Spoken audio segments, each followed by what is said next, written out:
Voilà, c'est ici que tout commence, sur ce petit bout de terrain qui fait 180 mètres carrés. Il est à la limite d'être suffisamment large pour faire 2 maisons. Donc du coup, on a quand même la chance d'avoir une belle surface pour faire un mix européen-japonais.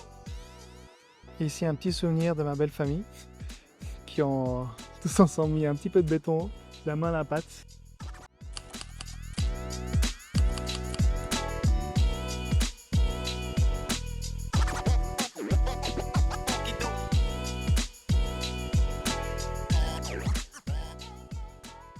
Voilà, retour au bureau. Donc là, on voit le terrain. Donc le terrain fait 180 mètres carrés, ce qui correspond à 54 tsubo. Alors un tsubo, c'est l'unité de mesure qu'ils utilisent les Japonais pour les terrains, si j'ai bien compris, construction de maisons. Alors un tsubo, ça correspond à peu près à 2 tatamis. On verra, on ira un peu dans différents épisodes explorer les différentes unités de mesure. Ils utilisent l'unité de mesure du tatami pour beaucoup de choses dans les constructions et encore aujourd'hui. C'est une unité de mesure vraiment ancestrale. Donc il fait 180 mètres carrés, ce qui n'est pas beaucoup si on compare ça aux dimensions des terrains qu'on doit construire. Par exemple en Suisse, à peu près pour construire une maison, dans certains villages ou certaines villes, c'était minimum 1000 mètres carrés, voire entre 500 et 1000 mètres carrés suivant les villages.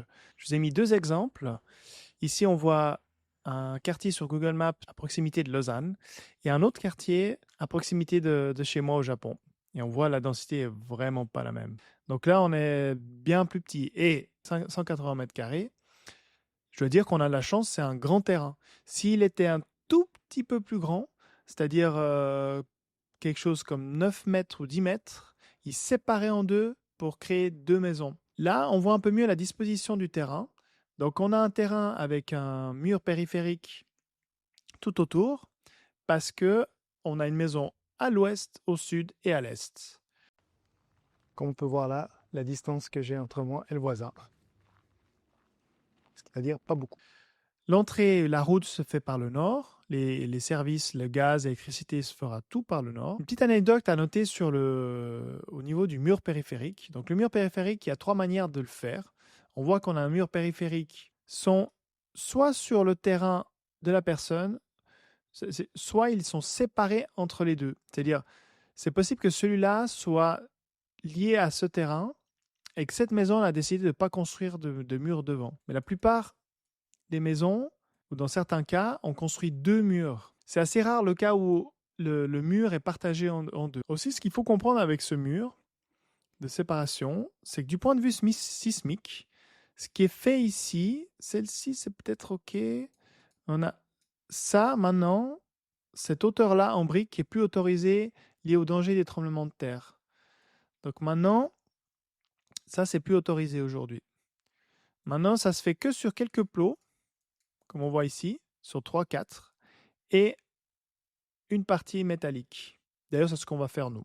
Alors à l'entrée, on va faire aussi un mur, mais par contre, on n'a plus le droit d'utiliser ce système de construction. Donc le système, à briques, on est obligé d'utiliser un système plus solide et qui accepte mieux les tremblements de terre sur notre terrain.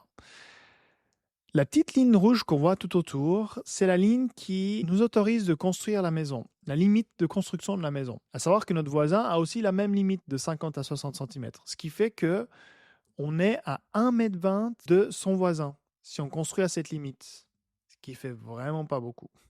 Sauf la limite du côté de la route. Donc le côté de la route, si j'ai bien compris, il y a une limite où l'entrée doit être quelque chose comme 2 mètres. Si elle est inférieure, c'est interdit. Ce qui fait qu'il y a beaucoup de maisons aujourd'hui qui existent, des vieilles maisons, qui ne sont pas légales si on la détruit, on la reconstruit. Ce qui fait qu'ils ont un tout petit terrain avec une entrée qui a moins de 2 mètres. Si on la détruit, on n'a plus le droit de la reconstruire dans l'état. Et le terrain n'est pas suffisamment grand pour construire une maison. Des vieilles maisons, donc les akiya, les maisons abandonnées. Ici, on voit un petit peu l'emprise de la maison sur le terrain. On voit que la partie grise, c'est la partie construite de la maison. Et à savoir que sur ce terrain, on a le droit de construire 70% de la surface. Alors, on a le droit de construire. C'est pas qu'on doit mettre de l'herbe ou Tout sera bétonné, les 180 mètres carrés seront bétonnés, sauf la bordure, c'est pas vrai. Juste la bordure ne sera pas bétonnée, mais tout le reste sera bétonné. Par contre, on a le droit de construire et habiter sur 126 mètres carrés de cette surface, à peu près. Et on a le droit de le faire sur maximum 3 étages. Nous, on a décidé de construire sur 2 niveaux uniquement. Ici, on voit l'entrée nord.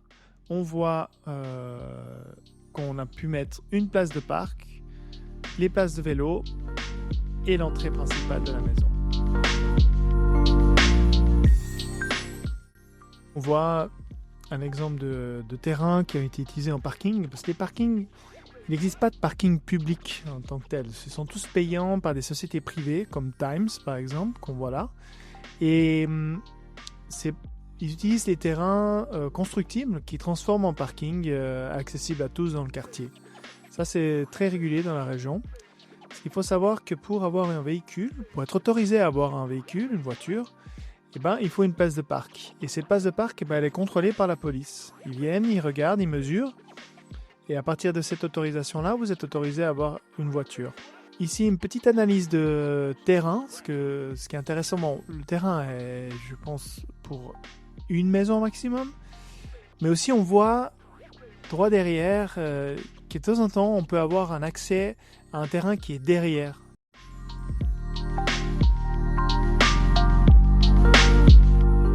Alors, j'espère que cette vidéo vous a plu.